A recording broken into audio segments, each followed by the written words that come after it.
Michigan is just 3 days removed from a loss to Oklahoma, and we're resetting things, okay? I feel a 10-game winning streak coming on, Jack. You know what? To spread the love out there, I've got my Bryce Underwood 19 jersey on. Can you see that? Is that up there? Underwood. Feeling good. J.J. McCarthy last night. Excellence. Bryce Underwood about to be next level excellence. But that's not what we're going to talk about in the show today. Neither Bryce Underwood nor J.J. McCarthy. We are going to talk some injuries, and we are going to talk a rat within this Michigan football program. Tim Brando, long time college football broadcaster, now with FS1, does their Friday night broadcast. And he's working with a former Michigan quarterback, but he caught himself, Jack. He caught himself, didn't out the quarterback, but he said some very damning things that we are going to talk about on today's Michigan Football Report. Now, I tweeted this out a couple days ago, and Devin Gardner, trying to be, ooh, I'm so cool, I'm Devin Gardner, quote tweeted me, I hope you get the attention you're looking for. But that doesn't change what he did, what he said, and we are going to talk about that here in a moment. Now, in our continuous quest to get to know our audience, I'd like you guys to comment below what season you became a Michigan Wolverine fan. Jack, what was your season, 2022? 2022, first season on this show as the producer. So year 4, Jack, you got 2 undefeated seasons. You got a national regular season. You got a national title under your belt. You're doing good. You got about 25 draft picks in that time. You've got one of the best 4-year starts of any Michigan football fan. Let me know what year you guys became a Michigan football fan down in the comments. Let's get the show rolling right now.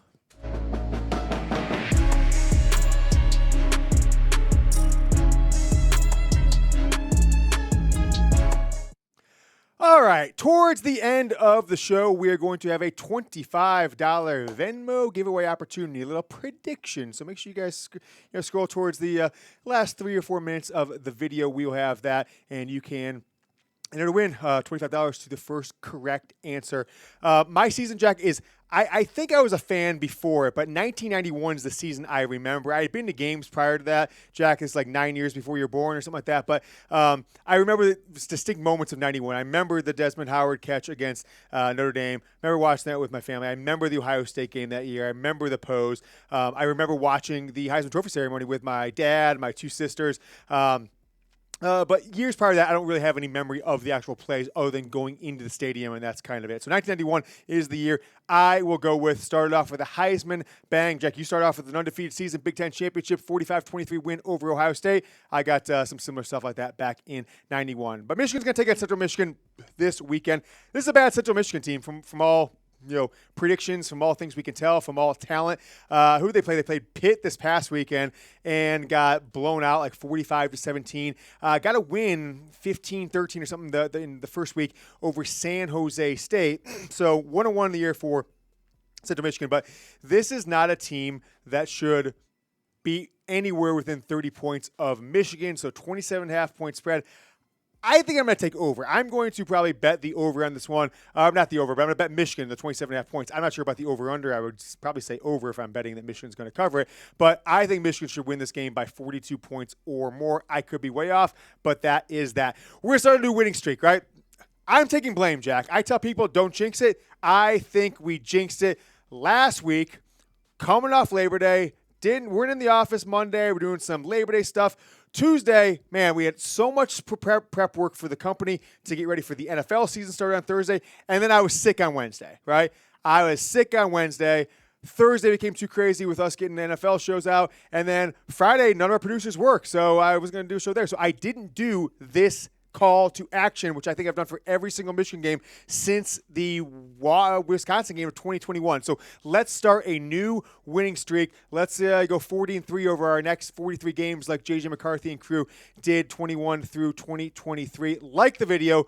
Don't jinx it. You say, okay, Central Michigan, yeah, what if they did lose, okay? It's also putting out bad vibes for the Nebraska game the week after that. But Tim Brando was on Crane & Company. Now, Crane & Company is the sports show of the Daily Wire, which is a conservative-based media network, and they have David Cohn, also a former Michigan quarterback, who's one of the hosts of that show. And Tim Brando came on it late in the week last week, and it didn't make a ton of buzz, but I got wind of it, and I think we need to talk about it because it is, frankly, upsetting. I think it's frankly disingenuous. And I think it goes to show what head coaches at Michigan, from Rich Rodriguez to Brady Hoke to Jim Harbaugh and now Sherrone Moore, have continued to have to deal with in year after year, is players from prior regimes, not the same coaching tree, having an agenda, wanting their guy in, getting mad that they can't get access, whatever it is. So here's the quote one more time. I want you guys all to read this.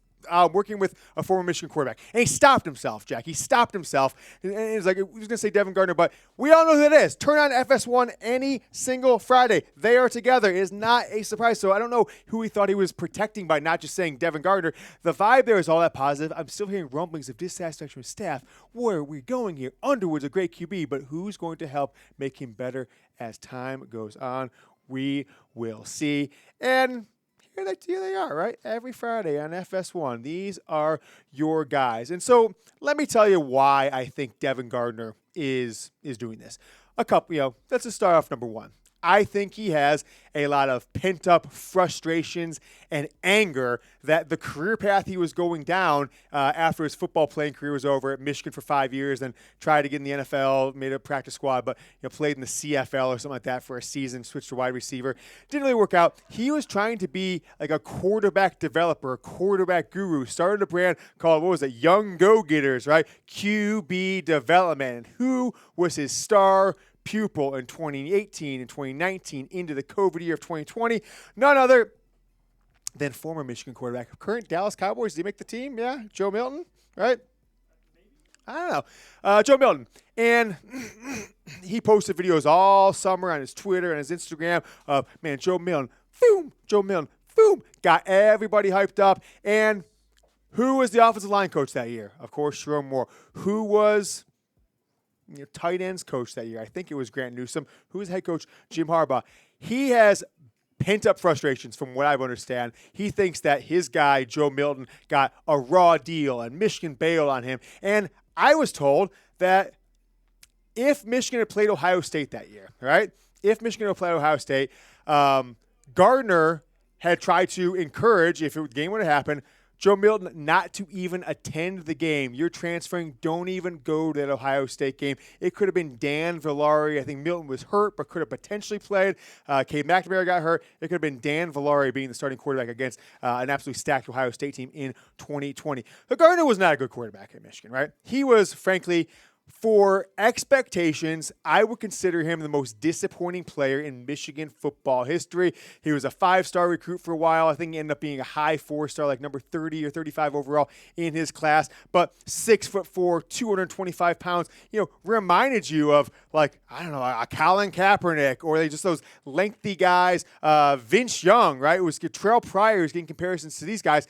And he didn't really shape out. His stats, let's pull those stats up one more time, right? So, redshirt in 2010, switched to wide receiver in 2012 because Devin Gardner or Denard Robinson's still there, and then became the QB after Denard Robinson got hurt, and so basically had 4 or 5 games end of 2012. 2013, he had a lot of optimism, but 2014, he's the one player who looked better. He looked his best in his first game starting, and his worst his last game starting. So he got 10% worse every single game he played. I swear, 10 touchdowns, 15 interceptions as the starting quarterback of the Michigan Wolverines. Single-handedly got Brady Hoke fired. The stats of how many sacks he took, the lack of pocket awareness. I know the offensive line wasn't great, but it's like 36 sacks the one year, 29 sacks the next year. It was embarrassing. Oh, and he also is kind of a sleazeball when it comes to how he operates. You guys might remember this in 2021. Sam Webb, competitive art in some way, radio guy, 27/47 Sports. Well, they're doing a lot of things on YouTube over the years, and their YouTube channel got shut down for 3 or 4 months in 2021. And someone sent me this screenshot. You see that December 17th, 21, that screenshot here at the top. This has been quite the ordeal, yada, yada, yada. The Ohio State videos, the video breakdowns that we got a lot of attention, and they got shut down. And then here at the bottom, he says, TV networks and football programs have access to this all 22 footage that they were trying to use, basically trying to go and compete with us by using, stolen footage.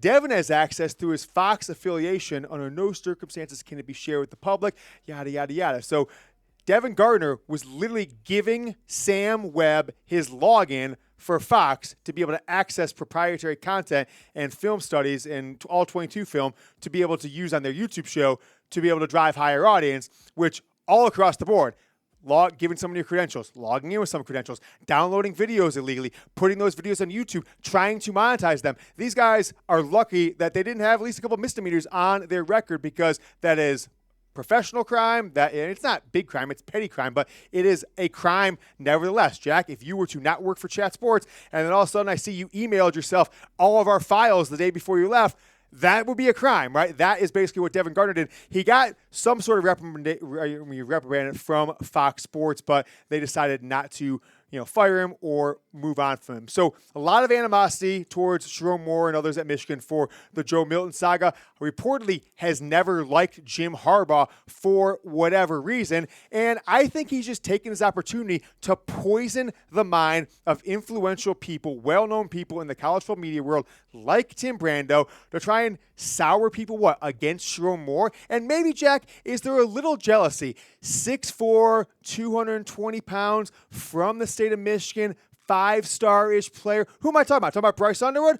Devin Gardner. Is he a little jealous that maybe Devin Gardner, that Bryce Underwood is going to be the player that he thought he was going to be, right? An All-American quarterback, a top pick in the NFL draft. And I think there may be just a little bit of jealousy there. And one more thing I will say on Devin Gardner, right? I don't report on this lightly. I have people see my tweet, I get texts, I'm talking to a couple players' parents. I've talked to the father of 2 Michigan football quarterbacks this week, all right?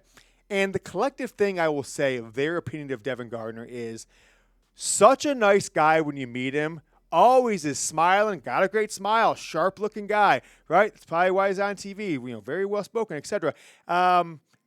He's the kind of guy who will smile, shake your hand, while stabbing you in the back. The second somebody walks out of the room, he's got negative. He's all friends when he's facing you. Second you walk out the room, he's got a couple negative things to say about you. He's going to tell the other people left in the room, why you aren't good at something like that. So a little bit of a snake. People said, hey, just watch it with Gardner. If you ever interact with him, he's the kind of guy that'll tell you one thing, do another, doesn't stick to his word. And that's probably why he's doing whatever he can to try and soil the sanctity of the Michigan football program right now by trying to put doubt out there about the coaching staff and the future of this program. All right, we've got a couple T-shirts still on sale. Want to make sure you guys get them. Put the link down. It's the second paragraph of the description. It's also down in the comments. Chatsports.com/hail shirt. That one is on sale. Do we remember the price of that one, Jack? That one is like $27. There you go. It was $35. And then this one, I think it's going to get delivered for me this week. I think Thursday is when I saw the notification. It's the player sideline. I think it's what they're basically wearing when they warm up before they put their shoulder pads, put their jerseys. So pregame, chatsports.com/Michigan sideline. Now only $32. If you can do math, over half off. Such a good damn deal. I don't even know why Fanatics is doing that, but they are, and we recommend that you go get them. So chatsports.com/Michigan sideline. Let's keep it rolling here. Rod Moore's return. Will Michigan's best player, most accomplished player, certainly most experienced player, be back on the field this weekend? Sherrone Moore was asked about it in his weekly press conference, and he basically said there's a good chance they could play this week. They'll be very cautious of them. No one knows their body like Rod does, et cetera, et cetera. Now, he was on the field in warm-ups the last couple games. I thought he looked pretty good from the footage I've seen, which wasn't really – I saw him from the New Mexico game. Oklahoma, I really didn't see him on the field, being I was at the game. But from everything we're reading, he was ready to go, could have probably played, but he is going to play. I don't think Michigan wanted to put him in that environment going up against Oklahoma after not – playing football, frankly, for nearly 2 years, right? His last game was January 8th, 2024. So we're talking about, 21 months or so that he hasn't played a game of football. And the video that surfaced that he posted it back in June, he didn't look like he was ready to play either. So I think going slow, Michigan's not hurting right now, I think, with talent or experience at the safety position. So if he gets in there, it is to make sure he's ready for Nebraska, ready to make sure for USC. And I think getting Rod Moore in there is a vibes play, right? think Mike Sainristil, right? Think in 2022, Mike Sainristil on that bench telling every Michigan football player, we're going to win this game. Play your ass off. We got this. We can do it. Goes out there, bats a ball away from Kate Stover in the end zone, makes plays. A year later, interception in the national championship game. That is the kind of mindset that Sherrone Moore thinks that Rod Moore, no relation, has and will bring to this team. What I think this team is missing right now is that J.J. McCarthy, Blake Corum, Mike Sainristil level of leadership. I think that Ernest Hausman is that guy. I don't think Derek Moore has really stepped up and kind of become a vocal leader in this team. Who knows on the offensive side, right? You've got a transfer running back. You got a transfer wide receiver. They've only been in the program for a few months. Offensive line, too shaky for anyone really to be the vocal leader, someone who's guaranteed returning starter. This team is lacking player leadership. That's what Rod Moore brings. I think that's why they're going to have him out this week versus he doesn't really need to play this week for Michigan to beat Central Michigan. No Sherrone Moore there. Biff Poggi as the interim head coach. Rod Moore is basically your coach on the field. I can't wait to see him out there. He's one of my top 15 Michigan football players of all time. I've loved Rod Moore. He responsible for beating Ohio State with that game, winning interception, and being a low 3-star out of the state of Ohio has been one of the surprises that you never would have expected when we committed to Michigan, maybe in the history of this program. Let's talk about some more injuries. I'm going to give you my best guesses, right? Just took a phone call on my drive home last night, exchanged a few texts from some people who have enough connections to give me at least their vibes coming out of the game. But promise you guys this at the beginning of the show, $25 Venmo opportunity. I'll Venmo you guys. Here's what you got to do. Go down in the comments. I'm going to make this the pinned comment on today's video. So it'll be the first comment you see before kickoff on Saturday, noon Eastern. Before kickoff, you've got to get your comment in before kickoff. Give me your score prediction and who's going to win. You've got to put Michigan if you win. If you think it's CMU, you got to put that. If you just put 14-7 or whatever, 22-2, we're not going to count it. And you cannot edit it. A lot of silly people that just go down. We had like 5 or 6 that did it 2 weeks ago against New Mexico. Oh, my score. Yeah, edited. So go in there, make a score prediction. First person who no one got it against New Mexico. See if someone can pick the score of this game, and we'll check them out on Saturday afternoon, Sunday, and let you know if you won, and we will Venmo you $25. Let's talk some injuries now. Here's my best guesses for player availability for Saturday. There's 4 guys in particular that I think a lot of you are interested in seeing how things shake out. I do not think Marlin Klein is going to play. Sherrone Moore made it seem like he could play. I saw him on the field, Jack, on Saturday. They had him warming up. He was out there. He made the trip. I think he made the trip just to spite me because we put out that information on Thursday. Reminds me of a Michigan running back doing that. It was Charbonnet. I said he wasn't going to play. They made him make the trip. He had 1 carry, then sat out the rest of the game. I think people speculated it was because we reported that he wasn't going to play. He was injured for the game. I don't think Marlin Klein's going to play, and that is based solely on what I saw from him 3 days ago in Norman on the field. He had a boot on. He was not moving well at all. I would highly doubt it that he plays. Sounds like Giovanni El-Hadi, Michigan's guard, got hurt in the middle of the game, didn't return. I'm calling this one unlikely, probably 25-30%. Here's what that offensive line depth chart's going to look like without him. So Brady Norton staying there at right guard, and the guy he battled all year for all camp for that right guard starting position, Nathan Efobi, the redshirt sophomore, is going to slide in there at left guard, played around 20, 35, 36 snaps, that what it was, against Oklahoma. So an area where you really can't lose somebody. Michigan is now losing their, I think you could argue their most experienced, maybe not best, but most experienced offensive lineman in Giovanni El-Hadi, and that's not a good thing for me. So we'll see how Efobi shakes out, switching over from right guard over to left guard. Rod Moore, I'm putting it 95% likely that he is going to play. Not certain he's going to start, but he will play, whether it's 3 snaps, 20 snaps, 40 snaps, we will see. And then Zeke Berry, right? This has been under talked about. And someone texted me on Saturday night, or maybe Sunday, it's kind of being underreported that we might have lost our second starting cornerback, Zeke Berry, for the season, for several weeks. Why is nobody talking about this? And so I've not been able to probe that information void on the injury, but was told even if he could play, the injury was concerning enough that they're going to sit him out this week against Central Michigan. Try and load up. Michigan understands how important this game is against Nebraska in 2 weeks, against USC in I think 3 or 4 weeks. It might be a bye week in there. So it's game 2 against Oklahoma, game 4 against Nebraska, game 6 against USC. Michigan cannot start the season 3-3. They can't be training towards a 500 ball club like they were last year until they got the Ohio State win and the Alabama win. Sherrone Moore knows it. The rest of the coaches know it. The players certainly know it. They are fully intent on being as prepared and as ready to go against Nebraska a week from Saturday as they possibly can be. And so I am hoping that they will. I think that Michigan is going to beat Central Michigan fairly handily. Jack, I am making a prediction. I don't know if you've got one yet. I'm not sure if you've looked into Central Michigan that much, but I am going to go Michigan 42, Central 10.